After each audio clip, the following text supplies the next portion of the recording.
Bonjour et bienvenue pour un nouveau leak de Android Leaks, je suis Benjamin Monjoie. Et je suis Yannick Lemain, bonjour. Alors Yannick, de quoi allons-nous parler aujourd'hui? Alors aujourd'hui on va essayer de continuer dans le début, dans le démarrage, en parlant des bonnes pratiques Voilà une bonne idée. en termes de développement en règle générale. On va commencer avec les bonnes pratiques en termes de code. Alors je sais pas ce que tu en penses, mais moi je pense qu'Android, une des choses qui est très importante, c'est d'éviter de créer un trop grand nombre de petits objets. Donc ce Et que j'entends pourquoi par là, ça? alors pourquoi ça? Parce qu'il y a beaucoup de raisons. La première raison, c'est qu'on est en Java. En Java, il y a un garbage collector qui passe tout seul. Et comme tout le monde le sait, le garbage collector, c'est très pratique, mais c'est aussi très embêtant. Puisque quand il n'y a plus de mémoire, le garbage collector décide d'arrêter tout. Du moins, c'était le cas dans Dalvik, donc prévu avant 5.0. Et il arrête tout, il commence à marquer tous les objets qui n'ont plus aucune référence et il les supprime.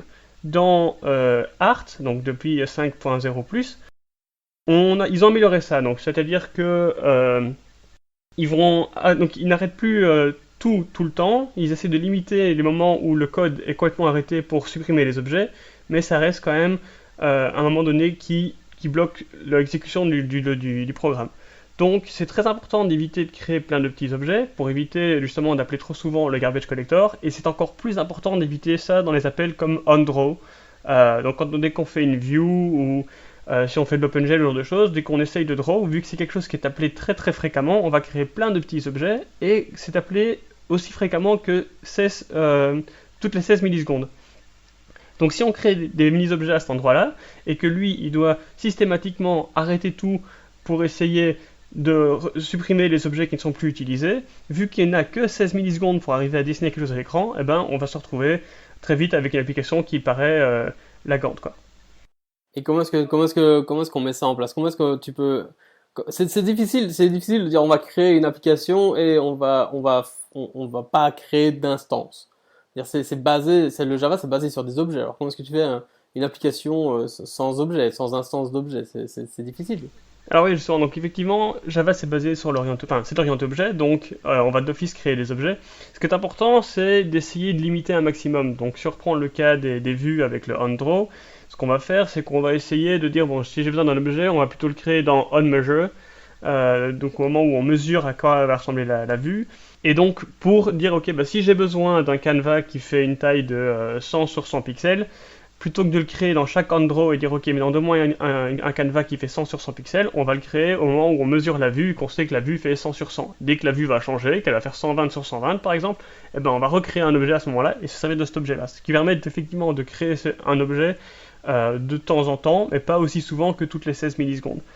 Aussi, on va essayer un maximum d'éviter de faire de l'autoboxing. Donc, c'est-à-dire que si on a des primitifs, donc ce qui est les entiers, les floats, les doubles, etc., on va plutôt favoriser les primitifs, donc avec la petite lettre, plutôt que la lettre en majuscule. Donc, c'est-à-dire que si j'utilise un entier, je vais utiliser int plutôt que integer, ce genre de choses, ce qui permet éventuellement, si on commence à utiliser être un objet, on va pas créer un nouvel objet float, on va utiliser le primitif, ce qui permet donc d'être beaucoup plus léger sur la mémoire. Donc je sais pas ce que tu en penses à ce niveau-là, toi. C'est quelque chose que tu appliques souvent ou pas du tout? J'essaie d'utiliser un maximum les primitifs, en règle générale, par principe. Ce qui pose parfois un petit peu de problème quand tu essayes de mettre ce genre de choses dans des collections. Parce que bon, ben voilà, des collections ça prend que des objets, donc c'est plus difficile de faire une map de Boolean plutôt que de Boolean avec un B majuscule et ce genre de choses. Donc c'est pour ça qu'on peut aussi utiliser des sparse arrays pour certaines, pour beaucoup de cas en fait, pour éviter justement d'utiliser trop d'objets. C'est un des buts du sparse array. Je sais pas si tu es familier avec le sparse array. Ouais, je suis assez familier avec, mais je savais pas du tout qu'il y avait moyen d'utiliser des primitifs avec. Enfin, je t'avoue que j'utilisais souvent ça. Le principe du sparse array, en fait, j'adore dire ça en français, c'est très bizarre, oui. Le sparse array. Le principe du sparse array, c'est simplement que tu vas lier un int, euh, un index int avec un objet. Donc ça t'évite, donc en gros c'est comme une map, mais toujours lié avec un int, et donc ça t'évite de créer le deuxième objet de la map. Donc voilà, c'est déjà d'objets, d'instances à ne pas générer. En effet, quand tu fais tes propres vues custom et que tu dois faire ton propre dessin, il faut absolument éviter de faire des allocations comme tu viens très bien d'expliquer. Euh, et donc oui, j'ai toujours suivi un peu ces conseils-là, de créer les objets aussi en avant que possible, en amont que possible, pour éviter le jank, c'est le terme technique, Eh, mais, créé par Chet Haas en personne. mais donc, moi j'utilisais le sparse array surtout pour remplacer parfois effectivement des hashmaps ou des listes qui sont pas spécialement nécessaires, puisque en effet le sparse array est plus léger qu'une liste ou un hashmap. Et notamment, c'est un des principes du sparse array donc, qui a été créé, je pense d'ailleurs que c'est un truc typiquement Android. Et aussi, le sparse array, il faut savoir que quand on fait un get de l'entier en question, il arrive il va faire un throw null pointer exception. Donc il faut toujours lui passer une valeur par défaut si on veut éviter qu'il fasse un null pointer exception. Et ça, je pense que ça vient surtout de Guava, où là, effectivement, avec les nullables, etc., où il préfère éviter justement de retourner nul. Et donc dans ce cas-ci, voilà, c'est par défaut. Si on demande à un parse array l'objet en position 5 et que, enfin, pour l'index 5 et qu'il n'y a pas d'objet, il va faire un throw null pointer exception. Ce sera à nous de lui dire donne-moi l'objet en position 5 et par défaut retourne-moi nul si jamais il n'y a rien. Donc ça c'est le genre de choses à voir. Dans la documentation, il est bien marqué que ça renvoie nul si le mapping n'existe pas. Ah, j'ai eu le coup, donc bah, écoute, peut-être que je me trompe. Moi j'ai eu le coup effectivement où je devais dire sparse array et donc Donc là, je vois dans la documentation, tu as deux versions. Tu as le get, donc avec la clé en int, qui va te renvoyer l'objet générique. mhm. Et il est bien spécifié, ou nul s'il n'y a aucun mapping qui a été fait avec cette clé. Ou alors tu as une deuxième version du get qui prend en deuxième paramètre la valeur si la clé n'est pas trouvée. Ok. Donc a priori, il ne devrait pas te balancer d'exception. Eh ben écoute, j'en ai eu, donc maintenant par défaut j'ai toujours fait ça. Alors C'est peut-être que ça ne servait à rien. Écoute, bah, je viens d'apprendre quelque chose en même temps que nos Ben, auditeurs. ça m'a surpris ce que tu disais parce que moi en fait j'ai toujours utilisé ça. J'ai quasi toujours utilisé ça comme une map en fait, à peu de choses près. J'utilisais vraiment ça comme une map en disant voilà, par exemple j'ai une position et ben, j'ai encore pas plus tard que ce matin, figure-toi, où je devais lier une position avec un état. Et l'état c'était un booléen. Donc j'avais un sparse array de booléen avec un B majuscule forcément puisque c'est un générique donc c'est un objet. Et donc je disais voilà position 34 état true. Si j'avais pas 33 positions au préalable, il n'y avait aucun problème. Et si je faisais un get de 32, bah, il me renvoyait juste nul. Donc ça me convenait très très bien. Et j'ai jamais eu de problème enfin je n'ai jamais eu d'exception à ce niveau-là. Donc Ok. surprenant. Bah écoute, tant mieux. Mais je te crois, J'ai eu le clairement. coup, donc Ce ne serait pas la première fois qu'un truc bizarre arrive sur Android, faut bien l'avouer. bah, je sais plus. Donc je suis pratiquement sûr que c'était le sparse array, mais peut-être que c'était le int sparse array, je ne sais plus. Donc puisqu'il existe des variantes de sparse array, hein, donc justement pour des int, etc. Mais je ne les retrouve plus. Donc bah écoute, je le rechercherai. Je suis certain que j'allais trouver ça quelque part. Donc en tout cas, voilà, par défaut, mais non, moi je passais toujours systématiquement nul en valeur par défaut pour être sûr de ne pas me retrouver avec des null pointer exception des endroits où j'en voulais pas. Maintenant, ça ne servait à rien apparemment. Eh ben, accessoirement, juste pour le petit bonus, je viens de voir qu'il y avait un sparse array compat qui se trouve dans la compat library, qui apparemment ajoute une fonction qui s'appelle remove at, que je suppose le sparse array officiel du SDK n'avait pas, semble-t-il. Apparemment, ça a été rajouté avec KitKat. Du coup, ils ont fait un sparse array compat. Comme ça, c'est compatible avec des versions très antérieures. Ah ouais. C'est une folle aventure, le sparse array, quand même. N'est-ce pas? Une folle aventure, je vous le dis. Tout à fait. Mais c'est vrai que c'est une classe que j'utilise pas assez, je devrais l'utiliser plus souvent plutôt que des listes, etc. Mais non. Bon, après, ça dépend. Si les listes sont petites, on va pas forcément non plus le gain tout de suite en termes de performance, etc. Donc, c'est pas toujours non plus enfin, c'est pas toujours la meilleure classe à utiliser, mais c'est vrai que sur des grandes collections, sur Android, on voit tout de suite le gain, quoi. Et justement, tu parles de performance et on parle de bonnes pratiques et je me pose la question, je vais essayer de formuler cette question qui est dans ma tête de manière un petit peu bizarre. Comment est-ce qu'on décide que c'est une bonne chose à utiliser, que c'est une bonne... Pourquoi est-ce qu'on appelle ça une bonne pratique en règle générale? Parce que j'ai déjà vu beaucoup d'applications qui sont relativement massives et qui font plein de trucs que je considère comme mauvaises, qui sont absolument pas performantes, qui peuvent être mieux écrites, qui sont difficiles à suivre, qui sont etc., etc. Et qui pourtant n'empiètent pas du tout sur la performance de l'application. Donc pourquoi est-ce qu'on mettrait juste pas les bonnes pratiques de côté, on s'en fout et on va quand même le faire comme on veut parce que de toute façon au final ça risque de marcher. Pourquoi est-ce que je ferais pas ça, à ton avis? Alors, mon avis, c'est que c'est une question qui est un peu compliquée parce que tu vas avoir vraiment deux points de vue. Il y a des gens qui sont vraiment contre le fait de pré-optimiser leurs applications et dire ouais, mais tant que ça merde pas, il n'y a aucune raison de s'embêter et tant que tout va bien, bah, tout va bien. Et il y a d'autres personnes qui vont dire exactement l'inverse, dire ah mais attends, le jour où ça va être lent, etc., tu vas avoir du mal à débugger parce que tu vas avoir plein d'utilisation à faire partout, tu vas tout casser. Et donc, je pense que les deux points se valent. Donc, dans mon sens, il faut pas non plus commencer à être plus catholique que le pape. Et si jamais tu vois que ton application tourne bien, que ton code est propre, etc., et que l'optimisation va tout casser, rendre le code moins lisible, moins maintenable, c'est pas une bonne idée d'optimiser du tout. Par contre, il y a certaines petites optimisations qui vont rendre ton code tout aussi lisible, parfois même peut-être plus maintenable encore, parce que parfois tu vas optimiser, te rendre compte bah, en fait que tu as fait un code qui est beaucoup trop complexe et tu vas arriver à le simplifier. Donc à ce moment-là, c'est une bonne chose, je pense, de se dire est-ce que retravailler mon code, le refactorer, ça vaut la peine. Et donc c'est un peu laissé à ton libre arbitre. Alors pourquoi pas toutes les jeter à la poubelle et se dire on s'en fout, on code comme on veut. Je pense que c'est surtout parce que on a un gros problème nous en tant que développeur, c'est qu'on a tous un bon téléphone en poche. Ça c'est quelque chose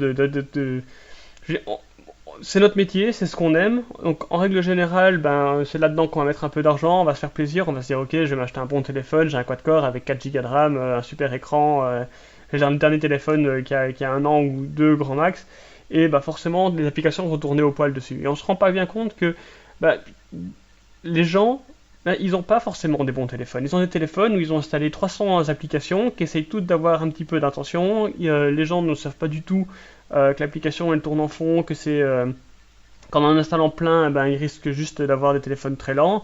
Et ben, quand ton application est un peu gourmande et qu'elle montre ses limites, ben, tout de suite ils vont se plaindre. Et tout de suite on va avoir des notes pourries dans le store, on va avoir droit à cette application c'est de la merde, etc. Alors qu'en fait, bah, c'est pas forcément de notre faute. Mais donc, le fait de se dire, ben voilà, je vais faire en sorte dès le départ, coder correctement et de prendre en compte les bonnes pratiques pour éviter justement de me reposer sur le fait que mon téléphone c'est un bon téléphone, permet de satisfaire un peu tout le monde. Maintenant, comme je disais, c'est important de ne pas non plus aller dans l'extrême et commencer à rendre le code complètement illisible et suroptimisé. D'ailleurs, bah, si les auditeurs ont envie de chercher un petit peu sur internet, il existe un nombre incroyable d'articles qui parlent de ça. Il y a eu beaucoup de discussions aussi, parce que bon, bah, maintenant que tu en parles, on va aussi parler des enums un tout petit peu. Donc pour ceux qui ne savent pas, les enums en Java, c'est quelque chose de très très intéressant. C'est un peu comme une classe qui a un nombre défini d'instances et qui ne peut pas être étendue. Donc c'est une sorte de classe finale avec un nombre fini d'instances et ça peut servir de constante. Alors ce qui est génial en Java comparé à d'autres langages comme le C# par exemple, c'est qu'un enum peut avoir un constructeur. Donc on peut se servir de l'enum pour avoir une sorte de tableaux de constantes, on va dire, qui sont liées les unes entre elles. Et à mon sens, à ce moment-là, l'enum a vraiment son sens. Donc si je prends des exemples, on pourrait dire, je vais créer une enum pour le système solaire, puisque bah, voilà, il y a un nombre défini de planètes. Donc on va dire après, voilà, pour chaque planète, on va le définir la taille, son nombre d'habitants, C'est pas forcément utile, mais bon voilà, c'est pour donner un exemple. Éventuellement, c'est la teneur en eau, etc. Et donc, le gros avantage, c'est qu'on va forcément pouvoir définir Vénus, Mercure, la Terre, Jupiter, etc. Et alors, du coup, on pourra accéder très facilement à planète, point, Terre, point, nombre d'habitants. Et on sait que c'est lié, on a l'information sur la Terre pour son habitant. On peut aussi attacher de la logique à ces constantes, donc à ces énigmes. Donc, dans ce cas-là, ça a tout son intérêt. Maintenant, il y a eu toute une polémique parce que Google a conseillé de ne pas utiliser des nums quand ça ne sert à faire que juste une constante. Donc si on fait, pour reprendre l'exemple du système solaire, on décide de dire je vais juste mettre la Terre, Vénus, Jupiter, Mercure et sans aucune autre information, on peut remplacer ça par des entiers. Et ce sera beaucoup plus performant pour le device puisque c'est beaucoup plus léger et ça va moins grossir le fichier APK donc de l'application. Alors après, effectivement, le gain est minime. Le gain est vraiment minime. Surtout que des trucs comme ProGuard vont transformer en fait les enums après en entier pour nous, ce genre de choses. Euh, mais tout le monde n'utilise pas ProGuard, ce genre de choses. Donc pour moi, quand on fait une librairie, d'office on devrait utiliser les entiers avec indef qui remplace les nums. Plutôt que l'enum, puisque effectivement le gain de l'enum n'est pas aussi important et potentiellement on va juste en tant que librairie, si on utilise l'enum, on va potentiellement rendre une application qui utiliserait cette librairie un peu moins bonne involontairement. Oui, je pense que c'est important c'est bien que tu précises ça en fait. En règle générale, donc, quand les enums ont été introduits dans Java 5, si je ne m'abuse, euh, c'est devenu quand même très intéressant pour structurer du code de manière claire, euh, pouvoir faire des conditions qui étaient beaucoup plus parlantes, qui étaient beaucoup plus faciles à gérer, à comprendre, à maintenir. En plus du fait qu'en effet, comme tu l'as dit, les enums sont extensibles. Donc tu peux créer des méthodes, tu peux ajouter de la substance. Donc c'était pas juste des constantes, c'était des constantes plus plus, on va dire. Java était à la base un langage surtout utilisé dans le monde fantastique du web pour des backends, enfin surtout utilisé. Il y a un gros historique de Java. Java est utilisé pour des applications lourdes sur PC, Mac, etc. Java est encore à l'heure actuelle très utilisé pour des backends de sites web, d'applications web, etc. Dans ce genre de cas, ce sont des applications qui tournent sur du matériel qui est assez puissant, donc en effet, on ne s'est jamais vraiment posé la question. Il faut savoir qu'il y a une grosse partie aussi, en plus du fait que bon, voilà, nous en tant que développeurs, on a souvent des devices assez puissants. Il faut savoir qu'il y a une grosse partie des développeurs Android qui viennent du monde Java et qui ont gardé certaines habitudes Java donc. Et donc ça inclut le fait de mettre des interfaces dans tous les sens pour pas spécialement de bonnes raisons et d'utiliser des enums quand ça leur chante. Et à ça, en gros, le vrai débat, c'était pas spécialement de ne pas l'utiliser, de ne pas utiliser les enums, c'était plutôt de dire quand c'était pas recommandé, je pense.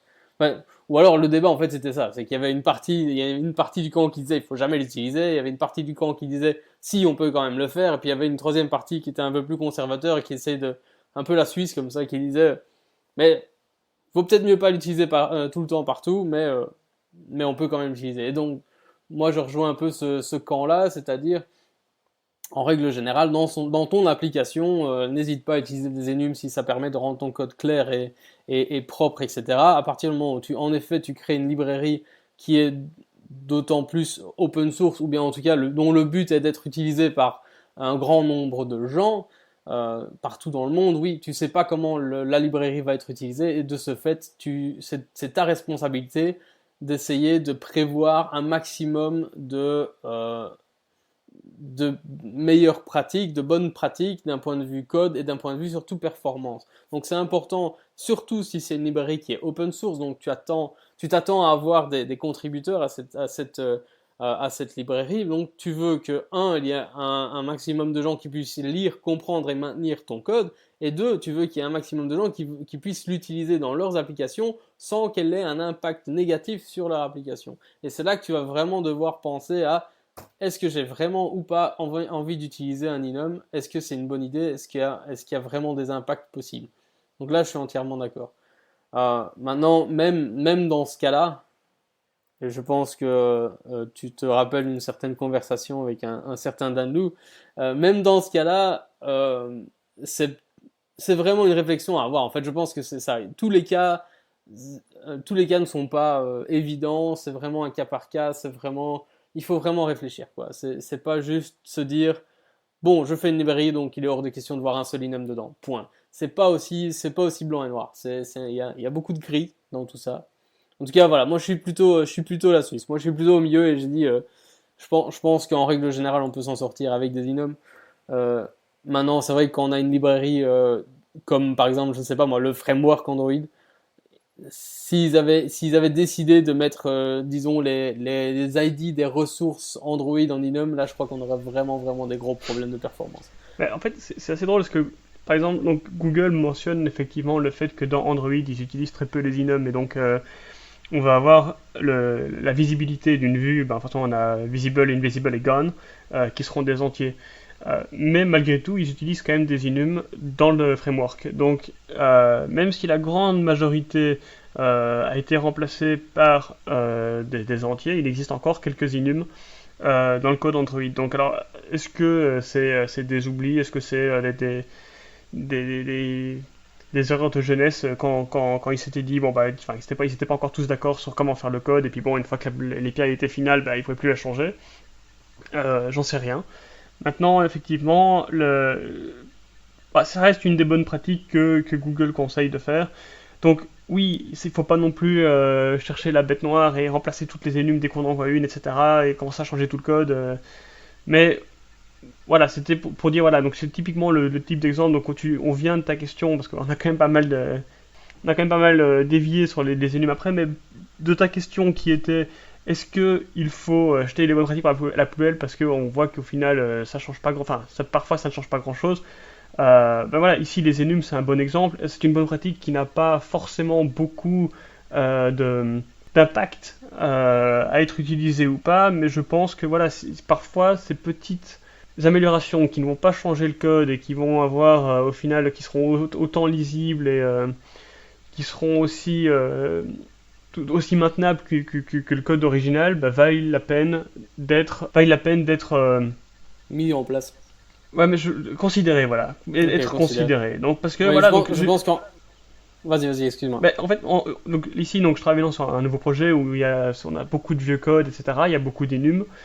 Et je m'amuse pas à les changer toutes. Voilà, c'est clair et net. Il y a certaines énigmes. Bah, quand je passe dedans, quand moi je suis, bah, effectivement, je regarde un petit peu quel est l'impact de changer tout le truc. Si je connais pas le code parce que bah, je viens d'arriver dessus, parce que je ne maîtrise pas, bah, je m'amuse pas à le changer. Je sais que l'impact est minime et ça ne sert à rien de commencer à tout refactorer juste pour ça.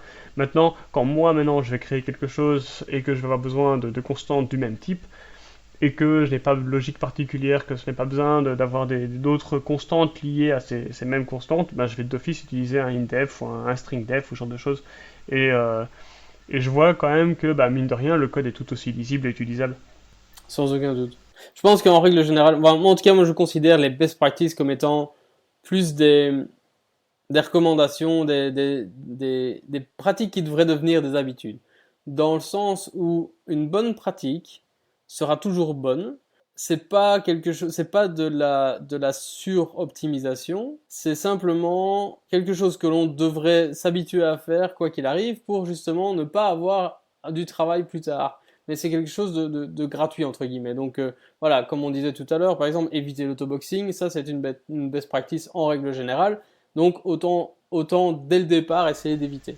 Et je pense qu'on a peut-être été un peu vite sur l'autoboxing. Est-ce que tu n'aurais pas envie peut-être d'expliquer D'expliquer ce que c'est. Oui, tout à d'expliquer fait. d'expliquer ce que c'est que l'autoboxing, ouais, tout à fait. Tout à fait. Donc, comme on expliquait tout à l'heure, le Java vient avec plusieurs types d'objets. Donc, dans un premier temps, le premier cours de Java que j'ai eu, moi, je pense, on m'a dit, bah, tout en Java est un objet. Et puis après, le prof est revenu en arrière, elle a dit, enfin, presque tout, parce qu'il y a quand même quelques trucs qui sont primitifs, qui ne sont pas des objets. Donc, la différence entre un objet et un primitif, c'est un type de données. Donc, le Java est aussi un langage qui est typé, c'est-à-dire que il y a pas de c'est pas un langage que j'appelle magique, un peu comme le PHP ou le Python, où les variables peuvent avoir le type que tu as envie qu'elles aient sur le moment ou en fonction de la force du vent et de ta motivation et peut-être de la couleur de ton slip. Non, non, non. En Java, tout est typé et personnellement, j'ai une grosse préférence pour ce genre de langage. Et typé, ça veut dire qu'on sait à tout moment de quel type une instance, un objet, une variable est. Donc, on a des types primitifs, c'est-à-dire ce sont des types qui ne sont pas des objets, donc ça prend beaucoup moins de place en mémoire, simplement parce qu'un objet va être, donc l'instance d'un objet va contenir plus d'informations en mémoire pour pouvoir dire simplement définir la structure qu'il représente et ce genre de choses. Tandis qu'un int, un char, un long, un float, un booléen et tous ces types-là avec des lettres qui commencent par une lettre minuscule sont des primitifs.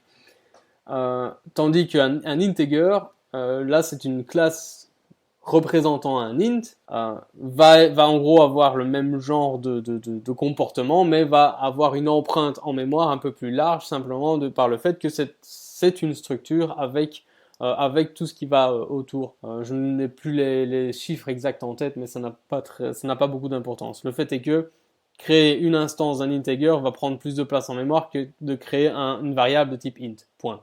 C'est aussi simple que ça. Donc, qu'est-ce que c'est l'autoboxing ? L'autoboxing, c'est qu'on peut faire, par exemple, là, si j'ai une variable de type integer avec un i majuscule, donc un objet et non pas un primitif, je peux faire integer ma variable égale 1. Dans ce cas-là, ce qui va se passer, c'est que 1, qui est en fait un entier, int, va être automatiquement transformé en integer, donc un objet de type integer qui n'est pas primitif, de par la magie du compilateur. Ce qui veut dire qu'il va créer en fait deux instances. Donc la première instance, ça va être dans l'exemple que j'ai donné, donc integer ma variable égale à 1. Le compilateur va transformer ça en integer ma variable égale à new integer de 1. Et puis il va assigner ça à une nouvelle instance. Donc c'est en gros des instances qui sont créées de manière automatique et qu'il est préférable d'éviter simplement pour limiter l'overhead de la mémoire, tout simplement. Je sais pas si c'est très clair Voilà. mon explication, mais je l'espère très fort. Moi je pense que c'était clair. Maintenant, il faut savoir aussi, c'est que ça marche pas uniquement avec les instantiations, hein, ça marche aussi Oui, avec les comparaisons. Donc si je fais mon integer avec le i majuscule égal à 1, ça fait la même forcément chose. il va devoir essayer de comparer avec un autre objet pour pouvoir faire le point equal sur l'objet, ce genre de choses. Donc il va pas juste Tout à fait. faire ça. Donc l'autoboxing, en fait, comme Yannick le dit, c'est une facilité que Java nous donne pour ne pas devoir à chaque fois nous faire un new integer, etc. Malheureusement, ça implique qu'il faut qu'on sache ce qui se passe derrière. Et donc c'est un peu aussi le cas, je pense, de près de tout en Java. Donc du coup, je rebondis là-dessus par rapport à qu'est-ce qui se passe derrière. C'est que je vois beaucoup de gens qui, quand ils apprennent le Java, et surtout Android, ils font des inner classes et des anonymous classes. Et je pense que c'est super important de comprendre donc ce que c'est qu'une inner class et une anonymous class, et donc une classe anonyme en français. Donc une inner class, c'est une classe qui se trouve à l'intérieur d'une autre. Et une classe anonyme, c'est quand on fait par exemple new onClick listener donc set onClick listener entre parenthèses new onClick listener et qu'on définit la classe directement comme ça dedans. Les deux sont pratiquement la même chose. Juste, donc une classe anonyme, c'est une inner class qui n'a pas de nom, d'où son nom. Et Ou son par manque de défaut, nom. ou son manque de nom, exactement. Et donc, par défaut, ces classes en fait gardent une référence à la classe qui les englobe.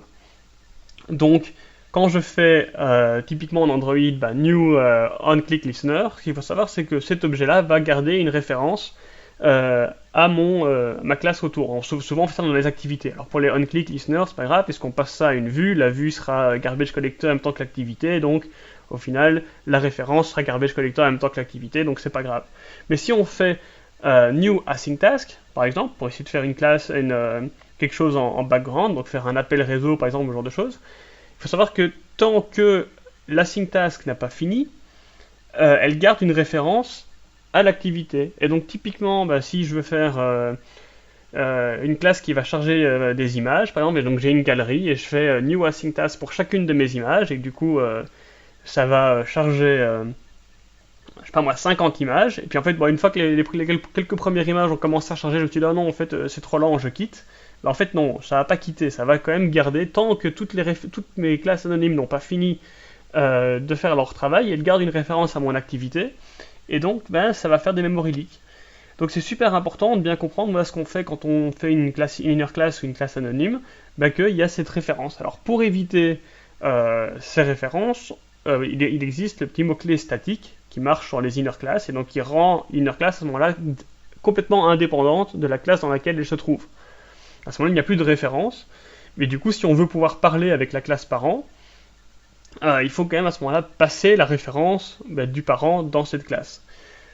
Et le problème, c'est que si on passe la référence telle quelle, à ce moment-là, on revient exactement au même problème. C'est-à-dire que ma classe tient la référence de mon parent jusqu'à la fin, et donc, on se retrouve exactement dans le même problème. Alors, pour éviter ça, on va utiliser les weak reference. Donc, je sais pas, si tu as envie peut-être d'intervenir, Yannick, là-dessus, sur les weak reference, si tu les utilises ou pas. Voilà, donc là, je vois les grands signes aériens. Je te laisse. C'est tout pour toi, cadeau. Voilà. Donc voilà, les weak reference qu'il faut bien comprendre, c'est que Java, donc les références, c'est donc, je dis, un peu comme une carte de visite. Donc c'est-à-dire que si je suis Benjamin et que je passe une référence à Yannick, je lui donne ma carte de visite et je lui dis, tant que tu as cette carte de visite, tu peux m'appeler quand tu veux. Et quand tu me rends cette carte de visite, tu peux plus m'appeler quand tu veux. Et donc ça, c'est la référence. Et donc en fait, ce qui va se passer, c'est que tant qu'Yannick a cette carte, je suis un peu tenu de rester disponible pour lui. Donc si je veux aller au cinéma, je peux pas parce que Yannick a cette carte de visite et m'empêche d'aller au cinéma parce que je peux pas m'absenter et potentiellement il aura besoin de moi. Et donc pour éviter de lui donner cette référence, cette carte de visite, on va mettre cette carte de visite dans une weak reference. Donc c'est un objet qui va juste en fait permettre de tenir cette carte de visite. Et c'est un peu comme si je disais, du coup, je vais donner à Yannick non pas ma carte de visite, mais je vais donner la carte de visite de quelqu'un d'autre. Et cette autre personne pourra donc me contacter elle, sauf si je suis plus là. Et donc du coup Yannick aura une référence en dur vers cette autre personne. Et donc Yannick va dire, hey, est-ce que Benjamin est là? Et il dira, ah non, désolé, Benjamin n'est plus là. Et à ce moment-là, Yannick dira, ok, tant pis, Benjamin n'est plus là. Et moi ça me permet d'être complètement libre, de dire, l'autre personne sait quand me joindre parce qu'elle a accès à mon calendrier, à mes rendez-vous, etc. Et donc à ce moment-là, ce qui va se passer, c'est que cette autre personne, elle, est tenue par sa carte de visite qu'elle a donnée à Yannick, d'être là, d'être présente dès qu'Yannick en a besoin. Mais moi, je ne suis pas tenu vis-à-vis de cette personne tierce d'être disponible. Et donc à ce moment-là, si jamais je dois m'en aller, je m'en vais, et pas de souci. Et donc c'est ça un peu une weak reference. Je sais pas si c'était clair comme analogie. J'ai trouvé que c'était une très très bonne analogie. J'aime beaucoup. Mais du coup concrètement, comment est-ce que tu définis une weak reference dans du code? Voilà, donc typiquement, avec une async task, ce que je fais souvent, j'ai aussi très important les handlers. Donc si c'est peut-être pas avancé, mais si jamais vous faites des handlers, vous allez voir qu'Android Studio, pour Android Police, Android Studio se plaint directement. Donc dès qu'on fait un new handler et qu'on met du code dedans, là il aime pas ça du tout. Et pour faire ça, donc on va faire un new handler, on va passer au constructeur la référence de la classe qui doit pouvoir être appelée. Et dans mon constructeur, au lieu de faire listener égale mon instance, je vais faire this.listener égale new weak reference et entre parenthèses passer mon objet, donc mon instance.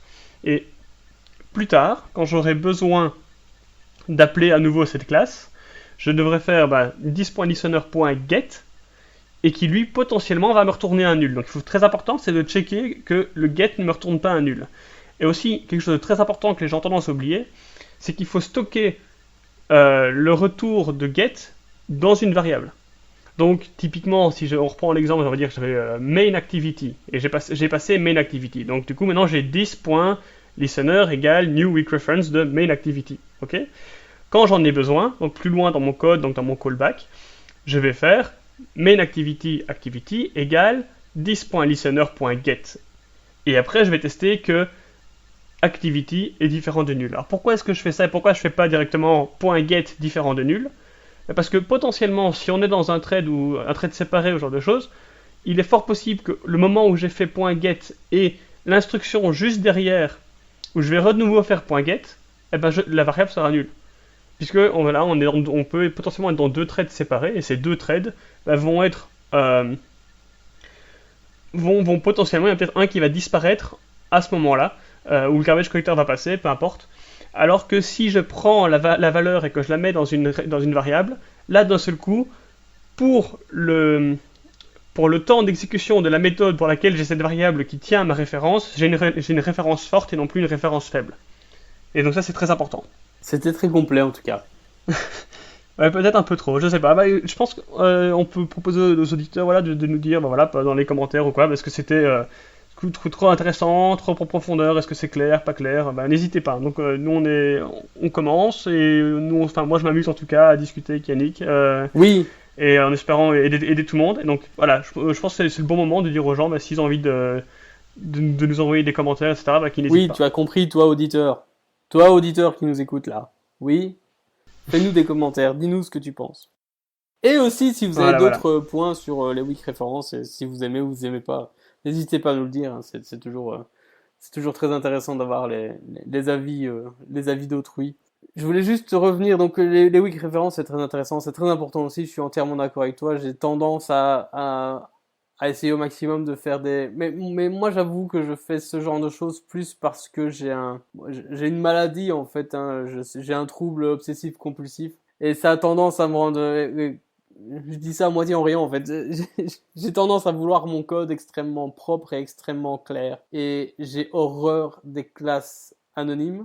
À la limite, je préfère avoir des classes, des inner classes, des classes internes, parce qu'au moins on a une structure qui est définie, on a quelque chose qui est vraiment très clair, tandis que quand on crée une classe anonyme, j'ai juste l'impression que c'est un pâté de code qui est en plein milieu d'un paquet de déclarations, d'un paquet d'initialisation, et ça n'a rien à foutre là, et ça me perturbe. Donc j'ai tendance à faire ce genre de classe juste parce que je suis perturbé par la saleté du code que ça engendre, parce que j'estime une classe anonyme en règle générale, c'est juste pas propre. Je sais pas si tu es Je suis d'accord. d'accord avec toi d'ailleurs. Ça, c'est mon prochain point qui était donc d'éviter de faire des méthodes et des classes trop longues. Et alors justement, quand on commence à rajouter des inner classes et des classes anonymes, etc., au final, on obtient des méthodes qui sont hyper confuses et qui deviennent très longues, beaucoup de boilerplate. Alors même si on utilise des lambda, etc., qui avec, bah, soit avec le nouveau compilateur Jack ou avec RetroLambda ou ouais, en Kotlin ou peu importe la façon dont vous faites ça, on est quand même dans le même style d'objet anonyme. Et donc voilà, de par ce que ça implique, donc c'est-à-dire de par le fait que ça implique une référence à ma classe au-dessus, le fait que ça implique la création d'un nouvel objet qui n'est pas forcément nécessaire à chaque fois, et par le fait que le code devient très vite brouillon, effectivement j'ai tendance à éviter les classes anonymes. Après, les inner classes, je les aime bien et à la fois je les aime pas. C'est-à-dire que je comprends leur utilité, mais là, après, il y a des gens qui ont tendance à faire des inner class enfin, dans tous les sens, et ça, c'est quelque chose aussi qui me rend malade. Parce que bah, souvent, une inner class, elle peut juste être sortie dans sa propre classe. Donc, à moins vraiment que cette inner class fasse le travail de la classe en question, donc qu'elle a un sens, parce qu'elle permet d'englober un certain contexte, certaines informations qui ne doivent pas forcément sortir au niveau de la classe, à moins que ce soit le cas, donc dans ce cas-là, je ferai une inner class. Le reste du temps, je vais sortir un maximum mes objets, donc même mes listeners, etc. Je préfère les sortir, je préfère créer des interfaces pour que ma classe parent soit passée en interface et que du coup ma classe extraite soit le moins consciente possible de son extérieur, plutôt qu'effectivement créer des inner classes et des anonymous classes partout. Alors, justement, à ce sujet-là, j'utilise... Il y a des moments où je préfère garder des inner classes, et en général, c'est pour des questions de documentation. Et là, je vais partir sur un petit point qui m'est cher, c'est la documentation. Oui, la documentation, c'est un sujet extraordinairement intéressant.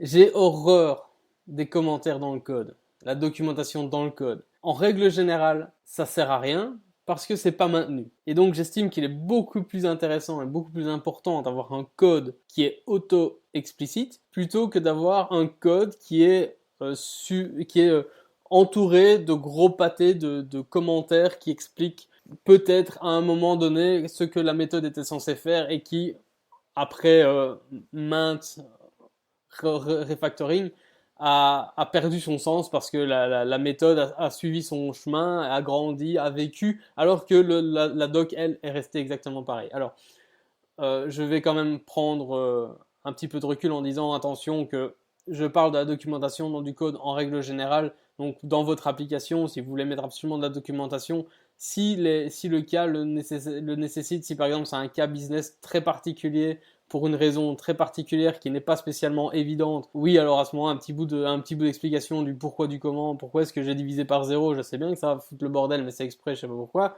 Soit, mettez l'explication. Mais mettre systématiquement de la Javadoc au-dessus de chacune de vos méthodes, alors que vous faites une application qui est pas du tout open source, qui est pas du tout... la Javadoc qui est auto-générée va absolument pas ajouter quoi que ce soit à l'explication de la dite méthode. Non, ce truc ne sert absolument à rien, donc enlevez-le. Donc, pour revenir sur les inner classes, ça m'arrive d'utiliser justement des noms de classes, des noms de variables, etc. Aussi explicites que possible, et donc de garder des inner classes expressément inner pour des raisons de documentation. Par exemple, si tout s'appelle listener, c'est difficile de s'y retrouver. Donc si on a, voilà, je travaille pour le moment sur une application qui a énormément de listeners parce qu'il y a énormément de cas de figure. Ben, prenons un exemple qui est extraordinaire, le recycler view. Rappelez-vous, il fut un temps où on avait quelque chose qui s'appelle une list view et on avait un on-click listener, un on-item click listener ou on-click item listener ou un truc dans ce style-là. Enfin bref, on pouvait mettre un listener sur le list view et le listener était appelé au moment où on cliquait sur un des éléments. Avec recycler view, cette chose a disparu et donc on a tendance à utiliser plus de listeners. Donc on va créer son propre listener pour dire je viens de cliquer sur cet élément-là et ce listener est utilisé pour propager l'information du clic vers l'extérieur, à l'extérieur du recycler view pour qu'on puisse agir sur ce dit clic. Ce qui est très bien, mais du coup on va se retrouver avec des product listeners d'un côté, des user listeners de l'autre, etc., etc. Donc j'ai tendance à plutôt essayer de garder un truc du style, je sais pas, par exemple un truc qui s'appelle userview.listener pour être beaucoup plus clair, pour éviter de répéter systématiquement et d'avoir 150 classes qui s'appellent user quelque chose. Voilà. Mais ça, c'est quelque chose qui m'est propre. C'est quelque chose c'est quelque chose qu'on a discuté dans l'équipe dans laquelle je travaille. Et tout le monde était d'accord sur le fait d'employer ce genre de pratique. Ce qui ne veut pas dire que ça va pour tout le monde et ni que c'est absolument obligatoire. C'est juste quelque chose que nous on a décidé de faire. C'était vraiment une convention que nous on a décidé d'intégrer. Mais je crois que c'est un peu comme les goûts et les couleurs. Hein. C'est très non, mais spécifique. En fait, tu rebondis sur deux de mes points et en fait justement, je suis entièrement d'accord avec toi. Moi, je fais exactement la même chose. J'aime beaucoup avoir des interfaces listener qui sont inner et qui permettent du coup d'avoir effectivement mon objet.listener plutôt que d'avoir des noms un peu abracadabrants qui sont parfois pas très clairs. Et donc, pour reprendre aussi, même ne serait-ce que parfois j'aime bien découper des méthodes en plusieurs sous-méthodes, juste pour documenter. Donc, par exemple, j'ai fait récemment un pinch to zoom sur une vue, et je devais détecter que le gars n'était pas en train de draguer la vue, etc., avant de commencer à faire un pinch zoom et ce genre de choses. Salut, et donc, vue, au final, ça va Et donc, je me suis vite rendu compte que le code était quand même relativement complexe. Donc, c'est-à-dire que j'avais des if avec if, motion event down, action down, etc. Avec plein d'autres paramètres, plein d'autres conditions pour juste essayer de voir si la vue est en train d'être bougée. Et donc, au final, j'ai extrait ce morceau de code-là dans une méthode qui s'appelle si la vue n'est pas en train d'être bougée, enfin, dans de détection si la vue n'est pas en train d'être bougée, hop, évidemment, nom de méthode en anglais, qui est prêt en dessous, je devais vérifier, alors est-ce qu'on a commencé à faire le scaling, donc détection de le scaling a commencé, et donc au final, j'ai eu une version avec ma méthode onTouch qui avait juste 4-5 appels à des méthodes différentes, mais qui permet de facilement extraire en fait ces petits bouts de code dans des méthodes avec un nom clair et qui permet donc d'éviter de mettre des blocs de commentaires, comme tu dis, qui vont jamais tenir la route, quoi. Après ça, autre chose, c'est tu parlais du fait que ta façon de faire, c'est de me faire des inner classes pour les listeners et que tu en as parlé avec ton équipe et vous êtes mis d'accord. Moi, je pense que c'est une autre bonne pratique. Et ça, pour moi, c'est très très très important quand on travaille en équipe, du moins, et même tout seul, c'est d'avoir des guidelines et de s'y tenir. J'ai travaillé avec des gens qui parfois, donc on disait voilà, on va nommer les méthodes comme ça, on va les on-click listeners vont être implémentés par l'activité ou par le view holder, etc. Et qui faisait quand même des classes anonymes. Et du coup, le fait qu'on rien que savoir, du coup, bah voilà, en voyant le code, je sais que c'est telle personne qui a écrit le code, ça me rend dingue.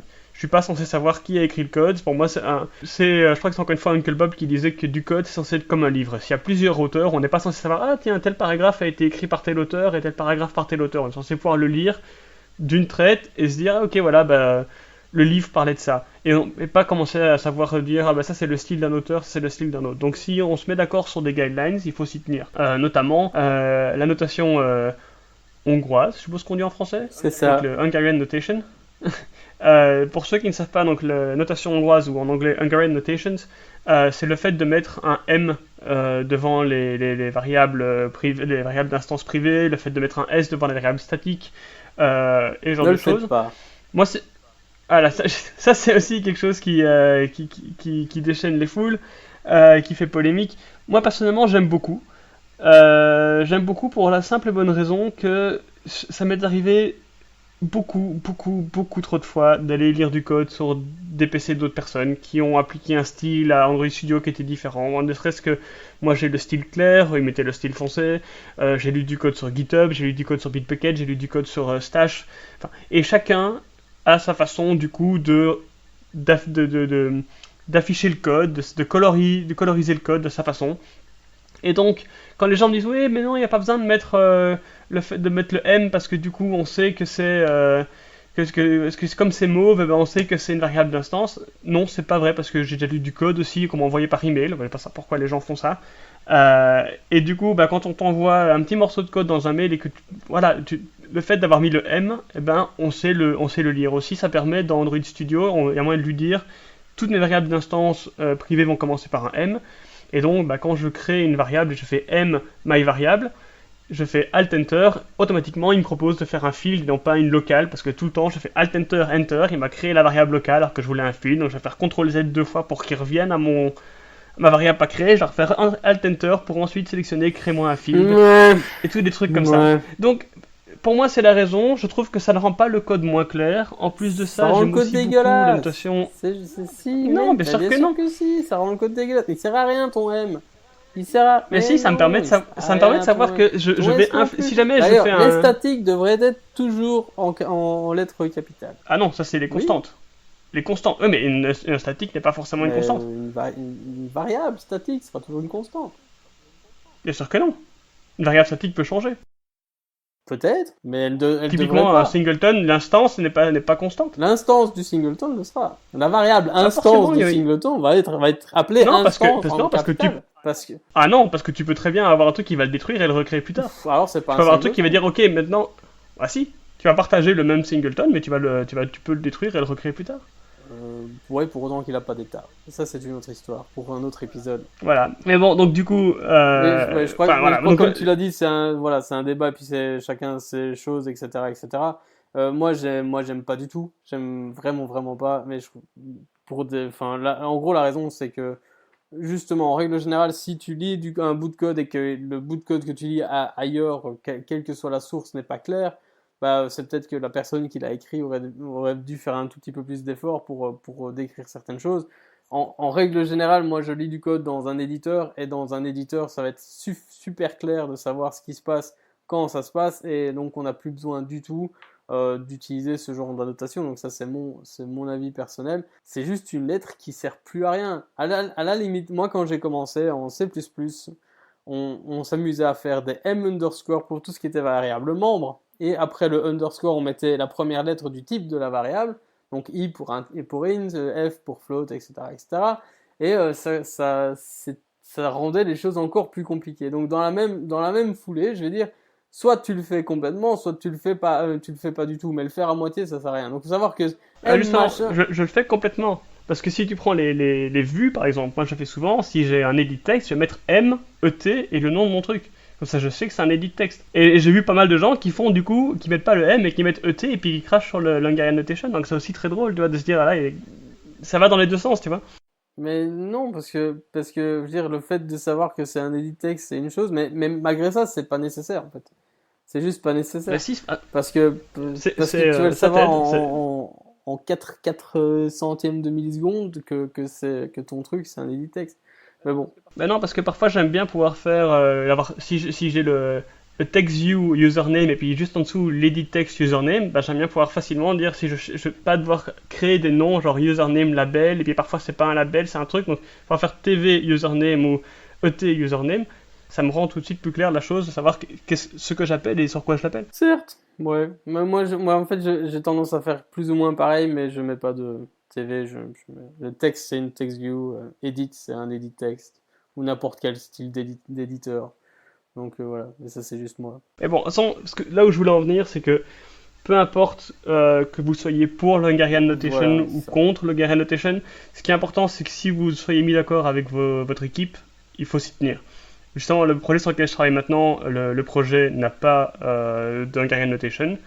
Je l'ai toujours fait depuis des années, et ben j'ai changé, et même quand je vois de l'ancien code qui en a, je retire le Hungarian Notation pour que ça reste clair, pour qu'on ne commence pas à avoir des M là où il n'y en avait pas avant. Euh, et donc, voilà, donc au final, ce qui est important, c'est pas toujours ce que nous on croit être vrai, ce qui est important, c'est ce que Tout à l'équipe fait. croit être vrai. Il faut que tout le monde soit d'accord et tout le monde soit à la même longueur d'onde parce que c'est très très important. C'est super important de définir ce genre de choses en équipe et que chacun comprenne bien justement l'implication que ça a. Et qu'une fois que tout le monde est d'accord, ça reste comme ça. Et ça peut changer éventuellement, ça peut évoluer au fil du temps. On vient d'avoir, il n'y a pas très longtemps, une petite réunion juste entre nous, entre les développeurs Android, pour se dire justement, est-ce qu'on peut pas changer certaines choses pour que ce soit clair pour tout le monde.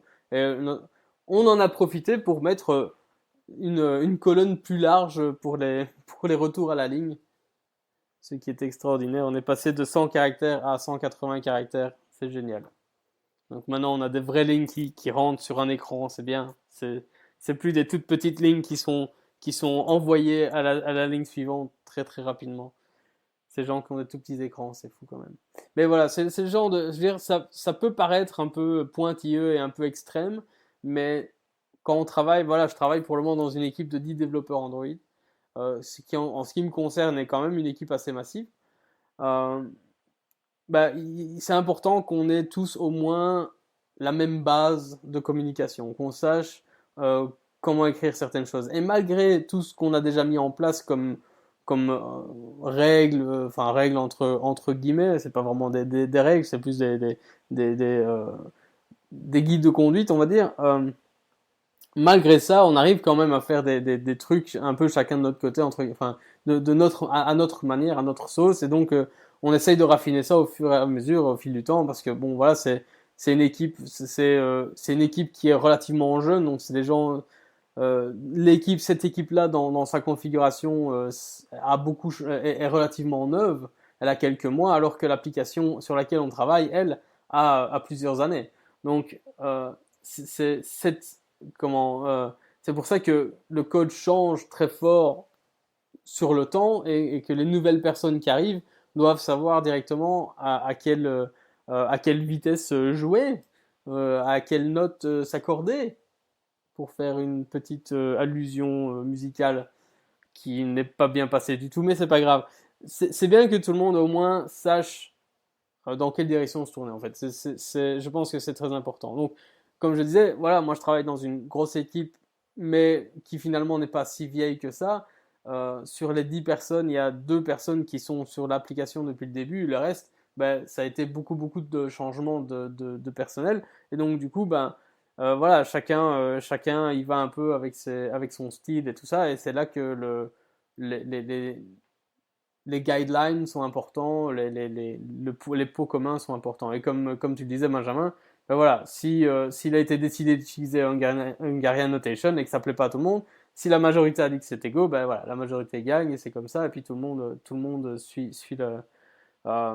suit le reste du groupe, quoi. Et je trouve que c'est tout à fait correct, tout à fait valide. Donc voilà, c'est tout ça pour dire que il faut pas hésiter, je pense, en règle générale, quand on est dans une équipe et qu'on dit, ben voilà, moi j'ai tendance à utiliser telle pratique pour telle raison.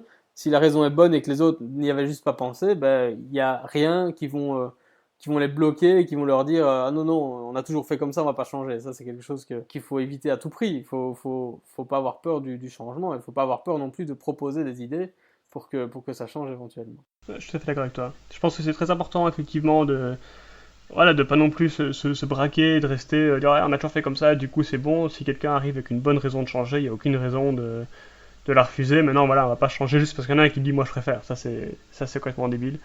Euh, mais donc oui, enfin voilà, c'était vraiment ça le point que je voulais amener, c'est de se dire, voilà, ce qui est important, c'est de rester consistant. Non, pas consistant, c'est en anglais, c'est cohérent. Voilà le mot français. Oui, c'est important de rester cohérent avec soi-même et surtout avec l'équipe si on est en équipe. Et ça, je pense, c'est probablement une des meilleures pratiques parce que ça permet par la suite, quand on lit le code, de savoir à quoi s'en tenir. On avait une habitude d'utiliser, comme je disais, l'activité ou le view holder pour implémenter les touch et les clics, les listeners, etc. Ça permettait de facilement trouver du coup les méthodes on-click et ce genre de choses. Plutôt commencer à se dire alors est-ce que c'était peut-être dans l'on-create, est-ce que ça a été passé, est-ce qu'on a créé une interface, on savait comment c'était. Donc ça c'est très important. Comme tu le disais dans ton équipe, le fait d'avoir les inner class pour les listeners et ce genre de choses, voilà, au moins ça permet, on sait directement où les trouver. D'ailleurs, pour ceux qui veulent, donc il existe dans Android Studio des settings qui permettent de dire comment est-ce qu'on veut formater la classe. Donc ça peut aller aussi loin que de dire je veux que toutes les classes overridées soient ensemble, que si j'ajoute des nouvelles méthodes, elles se mettent en dessous de méthodes qui les appellent directement, de mettre toujours les interfaces à la fin ou au début, de mettre mes variables statiques tout au-dessus, de les mettre en majuscules, etc. Et donc une fois que tout ça est défini dans Android Studio, on peut l'exporter et le partager avec tout le monde. Donc ça se trouve dans le dossier .idea. Et ça permet aussi, une fois qu'on reformate le code, d'avoir un code qui est semblable à tout le monde et pas commencer à avoir des choses différentes. Maintenant, ça va aussi dans la double sens. Parfois, c'est un petit peu trop rigide. Et parfois, on a des raisons de vouloir avoir certaines interfaces au-dessus plutôt qu'en dessous et ce genre de choses. Donc, à utiliser avec parcimonie quand même. Certes. Bon, on va essayer de passer à un autre... Donc ça, on a parlé beaucoup de code. Donc il y a d'autres types de bonnes pratiques. Hein. D'un point de vue architecture, qu'est-ce que tu as comme bonne pratique d'un point de vue architecture? Alors là justement, je voulais lancer la question parce que j'ai pas envie de donner ma réponse tout de suite là-dessus, mais voir un peu quel est ton avis par rapport au package par feature ou package par component. Non, qu'est-ce que tu préfères? C'est une très bonne question. Bien, peut-être commence par expliquer ce que c'est pour ceux qui sauraient pas. Un package? Non, donc le package par feature ou le package par component, qu'est-ce que c'est et pourquoi tu préfères l'un plutôt que l'autre? Alors, je ne suis pas sûr de connaître ta définition du component. Donc, je vais expliquer comment moi j'avais l'habitude de le faire dans mes jours Java de ma vie précédente. En général, on créait donc un package plus orienté vue, et puis un package plus orienté base de données, et puis ça, je suppose que c'est ça que tu appelles un component? Plus ou moins, ouais. Ok. Et puis on utilisait énormément ce qu'on appelle le système MVC, donc Model View Controller, et dans ce cadre-là, on avait tendance à... On n'avait pas vraiment, et en plus c'était pas spécialement agile non plus, donc on n'avait pas vraiment cette vision de la feature en soi. Et de ce fait, on avait vraiment, on avait des packages qui suivaient un peu la structure, c'est-à-dire on avait une partie vue, on avait une partie modèle et on avait une partie business, et les packages suivaient un peu tout ça. À l'heure actuelle, depuis que j'essaye d'implémenter plus ou moins un système MVP, Model View Presenter, et depuis que je fais de l'agile, je vois les choses un petit peu différemment. C'est-à-dire que à ce moment-là, à partir du moment où on fait de l'agile, tout est orienté en fonction de user story. Donc une user story en général est plus considérée comme une fonctionnalité, comme une feature. Et dans ce genre de cas, en tout cas une épique, on va dire, est plus... Moi, à l'heure actuelle, avec le Model View Presenter, j'ai plus tendance à faire des packages en fonction des épiques. Voilà, j'y arriverai. Donc une fonctionnalité globale, entre guillemets, va être relativement comprise dans son package. Mais malgré ça, j'ai tendance à quand même continuer à séparer tout ce qui est vue de ce qui est modèle, etc. Donc par exemple, je vais avoir un truc du style modèle, feature machin, et puis après dans feature machin du modèle, je vais avoir tout mon modèle et toute ma partie un peu DB, et puis je vais avoir vue, et puis dedans je vais avoir feature machin, et dedans je vais avoir toutes mes vues, mes fragments, mes activities, etc. Voilà. Ça, c'est comme ça que j'ai tendance à architecturer mes projets à l'heure actuelle. Ouais, c'est pour ça que je voulais pas en parler tout de suite, parce que en fait, tu fais un peu comme moi, et donc tu fais un mix en fait. Et moi, je pense que j'ai chopé ça. Donc pour ceux, je pense que je l'avais déjà dit, mais si donc pour ceux qui le savent pas, j'ai fait du PHP pendant très longtemps. C'est un langage que j'apprécie beaucoup, malgré ses défauts. Et à l'époque où je faisais du Zen Framework 1, en fait, Zen arrivait à détecter plus ou moins tout seul aussi par rapport au comment les dossiers étaient faits. Et donc, il allait souvent avoir le dossier avec le nom du contrôleur, et dedans, pareil, il allait rediviser en vues et ce genre de choses. Et donc, on avait pareil des. Enfin, il y avait c'était plutôt une épique aussi, comme tu le disais, on va dire. Donc, et donc, ça définissait un peu la structure du code, mais en même temps définir la route pour aller jusqu'à certains contrôleurs. Et donc, j'ai un peu gardé cette méthode-là, et donc au final, je vais faire comme toi. Donc, c'est-à-dire que si je vais prendre une feature qui est login, par exemple, je vais avoir un package login, et au sein de ce package login, je vais avoir effectivement un package views dans lequel je vais mettre mes vues, je vais avoir un package entity si j'ai des entités qui sont liées à ça, etc. Si j'ai des fragments, je vais faire un package fragment dans lequel je mets des fragments. Mais après, je suis pas extrêmement rigide à ce niveau-là non plus, et souvent je m'en veux un peu, mais je vois pas comment faire mieux. Parfois, je package même je package même des features au sein des features. Donc, typiquement, dernièrement, on avait un élément, on va dire, relativement costaud au sein d'une plus grosse feature. Donc, on va dire, on va dire que l'enregistrement fait partie du login, on va dire. Vraiment, que c'est un bloc, on va dire. J'en sais rien, imaginons. C'est pour l'exemple. Bah, je vais avoir un package login. Dans ce package login, je vais avoir un package register qui lui-même sera décomposé à ce moment-là en view, etc. Même si, au même niveau que register, je risque d'avoir fragments, views, etc., qui eux vont s'attacher à mon login.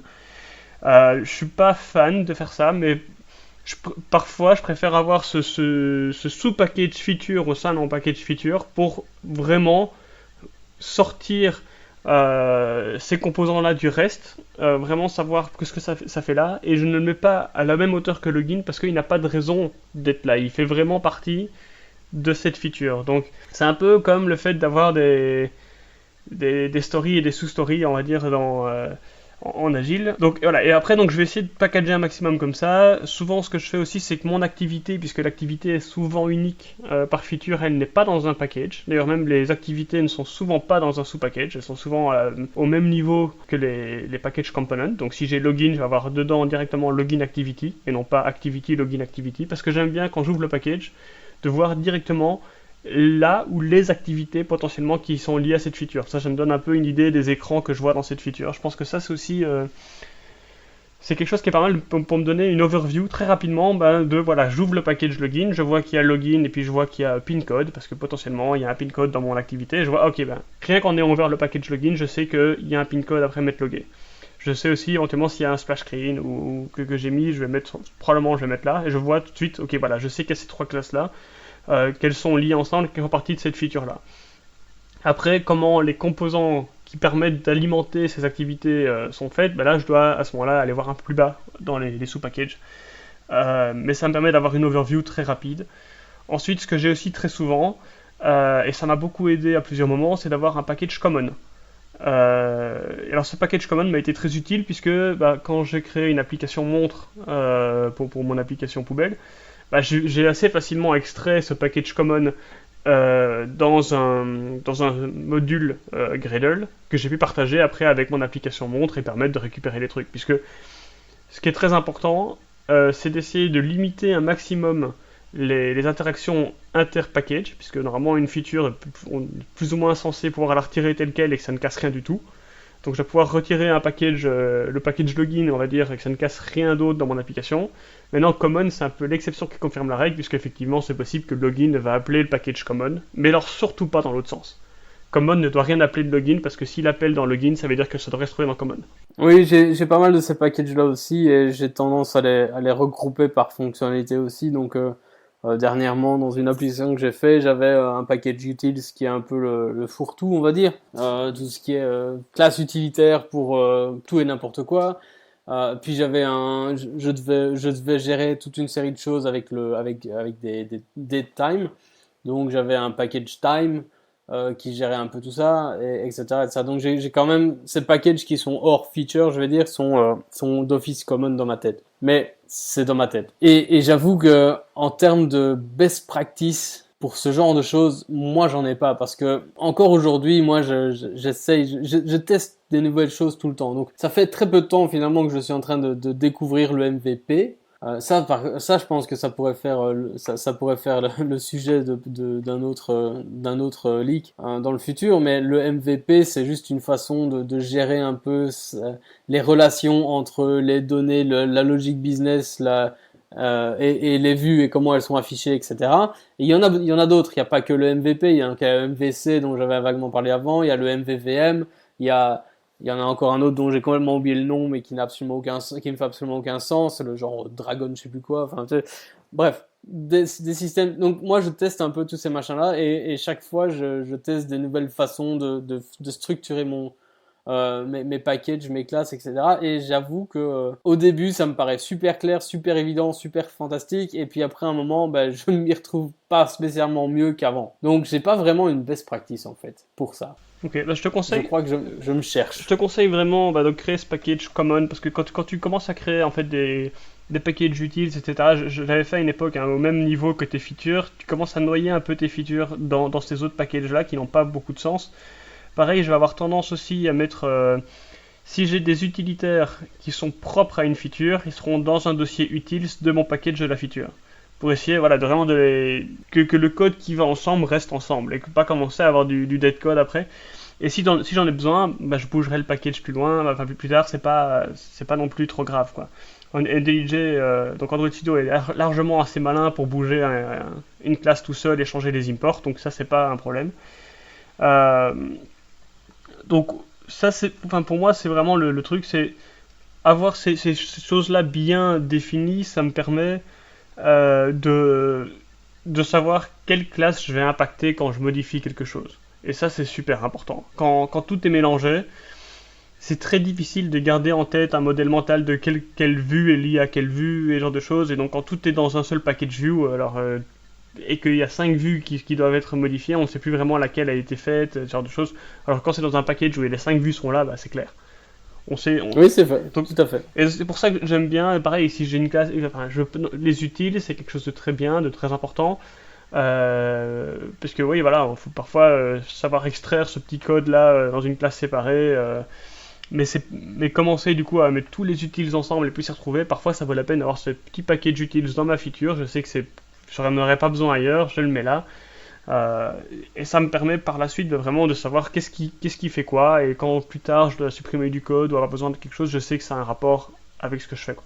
Ok. Sinon aussi, donc pour continuer un peu sur l'architecture, puisque on a parlé beaucoup de code et je pense que là ça va être important de parler d'architecture aussi. Comme tu parlais donc de quand tu as appris le Java à l'école et qu'on t'a dit oui voilà Java tout est objet, et quand on apprend l'orienté objet, c'est que les objets héritent les uns des autres. Alors c'est vrai que c'est très très important, les objets héritent effectivement les uns des autres et on peut overrider des méthodes, et donc première chose qu'on apprend à l'école, c'est à faire une forme, et puis à dire ma forme c'est un triangle, alors on override le nombre de côtés qu'elle a, et puis après on dit que c'est un carré, alors on override encore, et puis après on dit que c'est un rectangle, alors du coup il a des formes de différentes longueurs, etc. Et donc on apprend ça à l'école, et en fait le problème de l'héritage, c'est que il nous limite très très très très vite. Et donc c'est assez difficile comme ça Mais ça complexifie aussi pas mal. Ouais, ça complexifie beaucoup de choses. Et parce qu'en plus, au bout d'un moment, une fois qu'on a un héritage sur 3 ou 4 niveaux, ça arrive. On sait plus vraiment qui fait quoi, ni qui appelle quoi, et alors ça devient très très très vite compliqué. Et donc pour ceux qui ne connaissent pas, il existe deux écoles. L'école de l'héritage et l'école de la composition. Et avant j'étais très héritage, parce que c'est comme ça que j'avais appris, et c'est comme ça que je faisais, et souvent je me heurtais à des murs, et donc on me parlait de la composition, et j'ai commencé à m'intéresser plus à ça, et je trouvais que c'était super important de bien comprendre. Et donc c'est un peu comme Eric Java, c'est un truc où au final on va au début avoir un peu de mal à se mettre dedans, à se mettre dans cette idée, puis une fois qu'on y arrive, c'est vraiment génial. Donc quelle est la différence entre l'héritage et la composition? C'est que l'héritage, la classe définit un certain comportement, et quand on veut modifier ce comportement, on va donc l'étendre et modifier la méthode. Et là où ça devient très vite compliqué, c'est que parfois on va avoir envie de modifier, donc je vais étendre une classe parent dans une classe fille que je vais appeler une classe fille A, et après je vais étendre de la même classe dans une classe fille B. Et parfois je vais avoir du coup une classe fille C qui a besoin des modifications de la classe fille A et en même temps de certaines modifications de la classe fille B. Et là c'est là que je me retrouve coincé. Comment est-ce que je fais? Le seul moyen d'y arriver... Attends, parce qu'il faut juste préciser une chose, c'est que il y a une grosse différence entre la hiérarchie, l'héritage en Java par exemple et l'héritage en C++. Donc, dans les premiers langages orientés objets qui permettaient l'héritage, tu pouvais faire de l'héritage multiple. Donc en C++ notamment, tu peux hériter de plusieurs classes en même temps. Ce qui est pratique, du coup, tu peux quand même ça a du bon et du moins bon.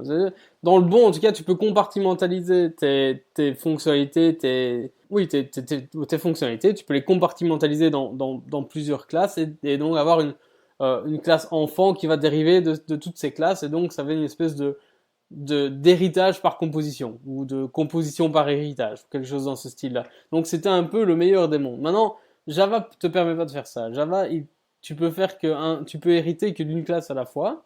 Ce qui fait que maintenant, si tu veux, justement, exactement comme tu l'expliquais, si tu veux avoir plusieurs fonctionnalités, tu dois toutes les mettre dans la classe parent. Et du coup, si tu veux aussi partager ces fonctionnalités-là avec un autre enfant, il va d'office hériter probablement d'une partie de choses dont il n'a absolument rien à faire. Tout à fait.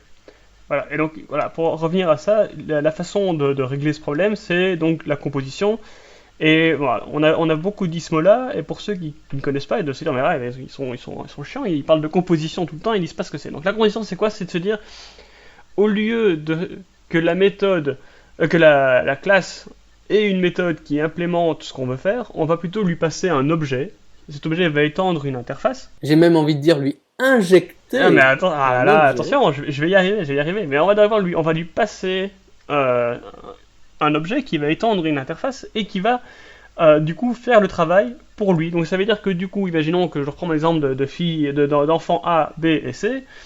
Si A, on lui passe une dépendance 1 et que à B, on lui passe une dépendance 2, on pourra passer ces deux dépendances à C et sans dupliquer le code. Et c'est là que ça devient vraiment génial, puisqu'effectivement, après, on peut injecter ces dépendances. Donc on en a parlé lors du premier leak, justement donc, de Dagger, de RobotJuice et de ToSpeak. Et donc voilà, effectivement, le fait que maintenant on puisse injecter ces dépendances et donc avoir des librairies comme ça qui vont à un niveau beaucoup plus haut faire les liaisons entre les interfaces et donc n'exposer qu'une toute petite partie de ce que certains objets peuvent faire et de pouvoir facilement les interchanger rend le code beaucoup plus clair. Ça pour moi c'est une des bonnes pratiques en termes d'architecture et c'est quelque chose qu'on n'apprend pas à l'école malheureusement, enfin en tout cas moi on m'a pas appris ça à l'école et j'aurais bien aimé. Et donc ça c'est quelque chose, voilà, si les gens ne connaissent pas, se renseigner sur la composition et sur l'injection de dépendance, parce que ça va souvent de pair, je pense que c'est très important. En fait, je vais pas expliquer toutes les lettres tout de suite, mais il y a une mnémonique que moi j'aime bien, que moi j'aime bien utiliser en règle générale pour faire du code propre et facilement maintenable, etc. Et la mnémonique, c'est solide. Solid, c'est une mnémonique qui a été introduite justement par Uncle Bob, notre fameux Bob Martin, dont on a déjà parlé une fois ou l'autre. Et dans cette mnémonique, donc Solid, c'est chaque lettre correspond à un principe à utiliser pour faire un bon code. Et dans ces principes-là, on va justement trouver notamment ce qu'on appelle la Dependency Inversion Principle, donc l'inversion de dépendance, le principe de l'inversion de dépendance, qui est aussi l'injection de dépendance. Donc c'est ce dont on vient de parler à l'instant, c'est-à-dire le fait de gérer des instances d'objets qui font certaines choses et de les donner ou de les faire passer à d'autres objets qui en auraient besoin. On a aussi le principe de interface segregation principle. Donc ça c'est le principe d'avoir une interface qui va qui va signaler qu'il est capable de faire quelque chose, donc qui va amener de la fonctionnalité, ou en tout cas qui va flaguer une classe comme étant capable de faire une certaine chose, etc. Donc voilà, et donc ces 5 principes donc solides, ces 5 principes là vont un peu ensemble et c'est un peu, ça coule un petit peu de source. Et donc, l'une de ces choses-là, c'est le tout premier, c'est le S. C'est celui qui, pour moi, c'est celui que je préfère, celui qui est assez complexe, mais qui est pour moi le plus important, c'est le Single Responsibility Principle. Et ça implique, donc, le principe de la responsabilité unique. Donc, ça implique que, en gros, un objet, une classe, n'est responsable que d'une seule chose. Une seule chose.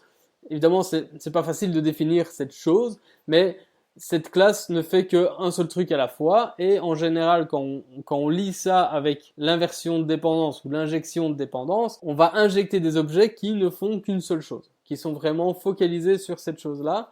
Et donc, ça va de pair. Tout ça va un peu ensemble. Donc si, ouais, je pense que ce qui est important, sans entrer trop dans les détails, pourquoi est-ce qu'on appelle ça inversion de dépendance? C'est parce que on a souvent tendance en Java à dire ok, bon, j'ai besoin de telle fonctionnalité, alors je vais faire myObject égale newObject, enfin new myObject. Et ça c'est quelque chose de très mauvais puisqu'effectivement on oblige à cette classe-là d'utiliser systématiquement cette implémentation-là de cette classe-là. Donc en général, il sera préférable de passer la référence de l'objet dans le constructeur ou avec des logiciels d'injection de dépendance, enfin des librairies d'injection de dépendance. Comme ça, dans le code, il est beaucoup plus facile de changer ce fonctionnement partout plutôt que de devoir aller changer tous les new myObject partout. Donc, et c'est là, donc plutôt que de faire new myObject, c'est-à-dire que là c'est lui qui va chercher sa dépendance, on va lui passer. Donc là on inverse le sens de la dépendance. Voilà, c'est ça qui est important à comprendre, je pense. Tout à fait. Mais le principe reste le même. C'est-à-dire qu'en gros, l'objet, on n'a pas besoin, on peut faire de l'injection ou de l'inversion de dépendance sans pour autant avoir une librairie telle que Dagger ou autre. On peut simplement faire de l'inversion de dépendance en faisant un constructeur, prenant dans ce constructeur les objets nécessaires pour cette instance-là, pour qu'elle puisse faire ce qu'elle doit faire. Et ça, c'est déjà une forme d'inversion de dépendance, parce que techniquement, l'objet en question, disons objet X, objet action, l'objet action a besoin de dépendance 1, dépendance 2, dépendance 3, d'une instance de dépendance 1, d'une instance de dépendance 2, d'une instance de dépendance 3 pour faire des trucs. Ces instances-là, il ne sait pas trop d'où ils viennent, parce qu'il ne sait pas trop comment il est créé, il ne va pas se créer tout seul, donc ça va venir d'ailleurs, et c'est ailleurs qui va décider de quelle version de l'implémentation doit être passée. Est-ce que c'est un singleton ou pas? Est-ce que toutes ces questions-là, à la limite, l'objet action, il s'en fout complètement. Il a juste besoin de ces trucs-là et c'est tout, quoi. Il les a, il les reçoit et puis voilà. Exactement. Ce qui est important de comprendre, c'est que ce principe-là est très utile quand typiquement on va vouloir sauvegarder en base de données, par exemple. Qu'est-ce qui nous dit que la base de données, j'utilise un ORM ou je vais utiliser des systèmes de fichiers ou je vais juste les sauvegarder dans la mémoire, peu importe.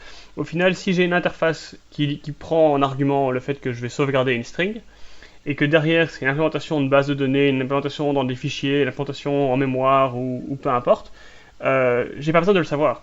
Et c'est ça qui est important, c'est-à-dire que le jour où on décide de changer mon implémentation pour dire ce n'est plus la base de données mais c'est dans les fichiers, l'interface reste la même, je n'ai qu'à implémenter ça et ça fonctionnera tout seul. Un exemple que j'avais dû faire un programme qui faisait du scan NFC sur tablette. Et donc on avait utilisé le scanner NFC qui se trouve à l'arrière de la tablette. Sauf que après ça, ils ont décidé de dire on va prendre la tablette, on va la mettre dans un comptoir. Et donc forcément, si on met la tablette dans le comptoir, le scanner NFC n'est plus disponible à l'arrière de la tablette. Donc on a branché un scanner NFC en USB. Et du coup, j'ai dû implémenter la même chose. Heureusement, j'avais fait une interface. Et donc j'ai pu implémenter l'interface pour le scanner NFC externe. Et tout le reste de mon code n'a jamais su qu'il y avait une différence. Pour lui, à un moment donné, il disait initialise le scanner et un truc qui disait appelle-moi quand le scanner a scanné quelque chose. Et c'était tout. Et encore plus fort que ça, c'est que par la suite, ils se sont rendus compte, mais en fait, si on a un USB branché dans la tablette, comment est-ce qu'on charge la tablette? Donc ça devenait un autre problème, donc ils ont démonté la tablette pour pouvoir avoir le scanner NFC de la tablette, qui était en dehors en fait de la tablette, Et donc du coup, il a fallu que maintenant le code refonctionne. Bah, j'ai juste à changer ma dépendance. Et puis après, pour des démos, il voulait qu'on puisse faire les deux, pour qu'on puisse faire le scan USB. Et donc au final, j'avais une autre interface qui implémentait, enfin une autre instance qui implémentait cette interface, mais qui appelait du coup mes deux objets à chaque fois. Et donc quand j'initialisais, bah, il appelait mes deux objets.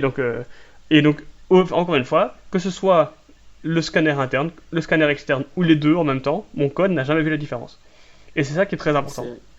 C'est très très puissant, c'est très très puissant. Et c'est pareil pour, à l'heure actuelle, prenons une source de données, je vais appeler ça une source de données. Tu ne sais pas si ton application est connectée sur Internet. Suppose que voilà, tu as une application avec des données qui sont potentiellement partagées en ligne sur un serveur quelconque.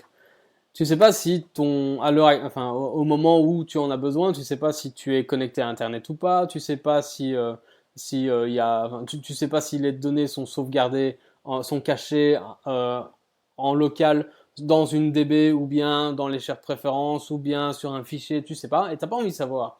T'as juste envie de dire, ok, donne-moi le nom des 10 dernières actions, ou donne-moi les 10 dernières actions qui ont été exécutées.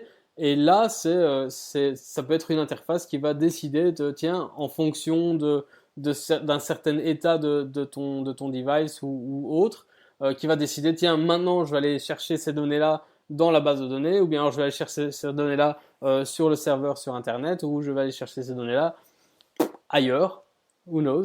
Et c'est aussi une façon de simplement, pas d'obfusquer, mais en tout cas de dire, toi, de bien montrer que l'appelant n'a pas besoin de savoir ce qui est derrière. L'appelant, il dit juste, donne-moi les 10 dernières actions, c'est tout ce que je veux. Et l'appeler, lui, c'est lui qui va se débrouiller pour savoir d'où ça vient. Donc c'est un peu exactement le même exemple que ce que je viens de dire avec ton lecteur NFC. Bah, ton scanner NFC, il était externe, il était interne, il était les deux en même temps. Bah, au final, ton appelant, il en avait rien à foutre. Il s'en foutait complètement. Lui, tout ce qu'il voulait, c'est recevoir une donnée scannée. C'est la même chose que pour savoir où est-ce que tu vas chercher des informations. Tu sais pas, et à la limite, tu t'en fous, tu veux juste les avoir. Et c'est très important d'avoir ce genre d'interface, d'avoir ce genre de façade là, parce que ça permet d'avoir un code beaucoup beaucoup plus flexible et beaucoup beaucoup plus modulaire et beaucoup étendable et extensible même d'ailleurs, extensible j'ai envie de dire, et de ce fait plus facilement maintenable, plus clair et plus propre, n'est-ce pas? Non, tout à fait. En plus, une chose que j'aime beaucoup, c'est le fait que ce qui arrive souvent quand on utilise un objet pour la composition, c'est que cet objet va potentiellement lui-même étendre des interfaces. S'il étend des interfaces, il va avoir des méthodes publiques qui sont propres à son fonctionnement. Et alors, si on utilise, si on fait new myObject directement, enfin en tout cas si la classe appelante est consciente qu'elle appelle une certaine implémentation de l'interface, il se fait que cette classe est alors a la possibilité d'appeler toutes ces méthodes publiques, alors que ces méthodes font partie intégrante de son fonctionnement, de son implémentation, qui ne doivent pas être connues justement de l'appelant. Le fait d'avoir alors une interface qui est la seule chose que l'appelant connaît permet de cacher, d'abstraire complètement en fait l'implémentation de l'autre classe, malgré toutes ces méthodes publiques qui seraient éventuellement là, et de n'exposer que certaines méthodes qui sont, elles, réellement utiles à l'appelant. Et donc, ça aussi, c'est quelque chose que je trouve très, très intéressant. Absolument. Voilà. Je pense qu'on pourrait encore en parler. On pourrait encore parler de beaucoup, beaucoup de choses pendant encore très longtemps. Et d'ailleurs, peut-être qu'on devrait faire un épisode supplémentaire sur le reste de tout ça. Parce que moi, j'aimerais bien parler de Solid, justement, plus en détail. Donc ce serait plus intéressant. On aura l'occasion d'en reparler, puisque je pense que ça vaudra la peine de faire un épisode sur l'injection de dépendance. Si possible, d'avoir des invités pour en parler, des gens plus compétents que nous. Ce sera pas dur, mais quand même. Donc du coup...